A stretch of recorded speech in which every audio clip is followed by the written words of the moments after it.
More and more women are sharing their stories of sexual assault or sexual harassment, and a lot of those individuals include public figures, people in the entertainment industry, and now we're also hearing from Olympians. So Olympic gymnast McKayla Maroney shared her story of being sexually assaulted by an Olympic doctor. And this doctor is actually currently in prison. Actually, he's in jail awaiting trial on child pornography charges. But Dr. Larry Nasser, who is currently awaiting sentencing after pleading guilty to federal child pornography charges, is the person that Maroney is accusing of assaulting her for years, since she was 13 years old. Now, she used the Me Too hashtag to share her story on Twitter, and here is a portion of her statement. She said, "It started when I was 13 years old, and it didn't end until I left the sport. I had a dream to go to the Olympics, and the things that I had to endure to get there were unnecessary and disgusting." So again, it started when she was 13 years old. She said, "I had flown all day," recounting one of the instances, "with the team to get to Tokyo.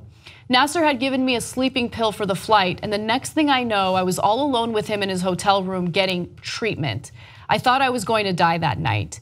Now, to give you further context, there have been a number of women who have come forward accusing him of sexual assault. They would say that during these physical exams, he would place his fingers inside them and fondle them in ways that were obviously inappropriate.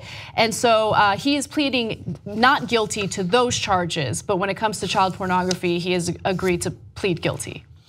So one of the interesting things about the story is that he's got hundreds of lawsuits against him. So this guy was a serial abuser, and like Anna said, he's already pled guilty at least to the child pornography charges. So we kind of see where this is going, and I don't think hundreds of people are making it up. And many of Maroney's teammates had already accused Nasser of abuse while they were minors. But even so, it took all the other women coming forward before Maroney thought, you know what, there's no reason to hide it. There's no reason to feel bad about it. No, he should feel bad about it. And now she's finally coming forward too. And she's a gold medal winner, and so it's a little bit bigger spotlight. But just to see this happening in real time, as women are growing bolder and getting encouraged by each other to step out and fight back, I don't want you to underestimate what an amazing time this is.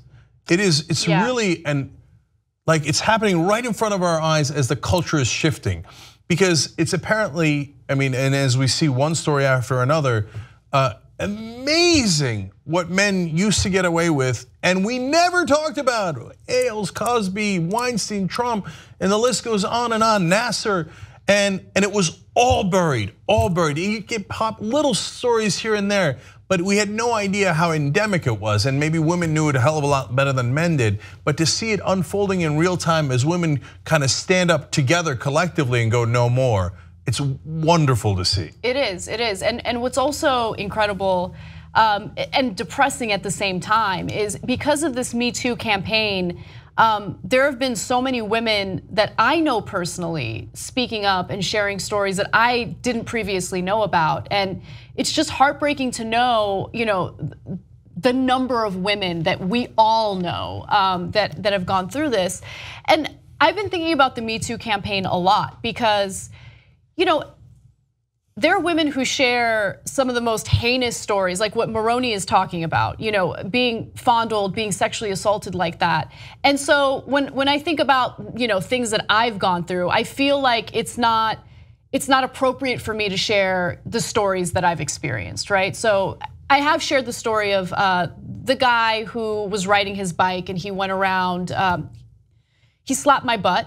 And then rode away laughing, and then he came around again to do it again, and then that was when I defended myself and I kicked him off the bike. And so that was I thought that was the only time that I had ever experienced anything like that. And then I remembered something else that I've never talked about, and I never felt shame because it happened. You hear women talk about, oh, I felt shame when it happened.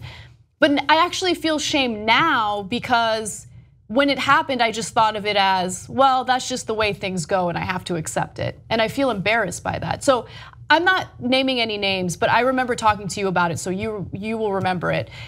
You and I went to a party for a pretty big YouTuber. Oh, I remember now, yes. And there were a number of big YouTubers there, one of which I was a fan of, and we took a picture together.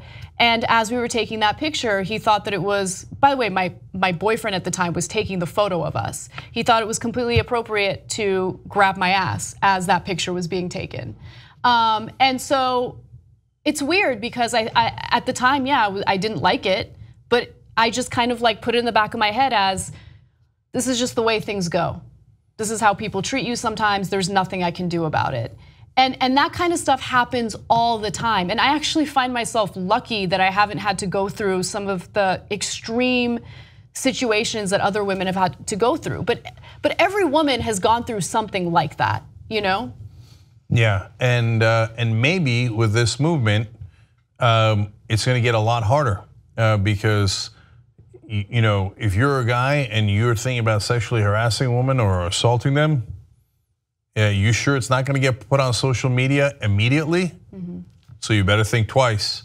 And if you think that that's a bad thing, well, I got news for you. You might be the bad guy. So I think it's a great thing that women are fighting back. If you like this video, you'll love the whole TYT network. Check it out at tytnetwork.com/join.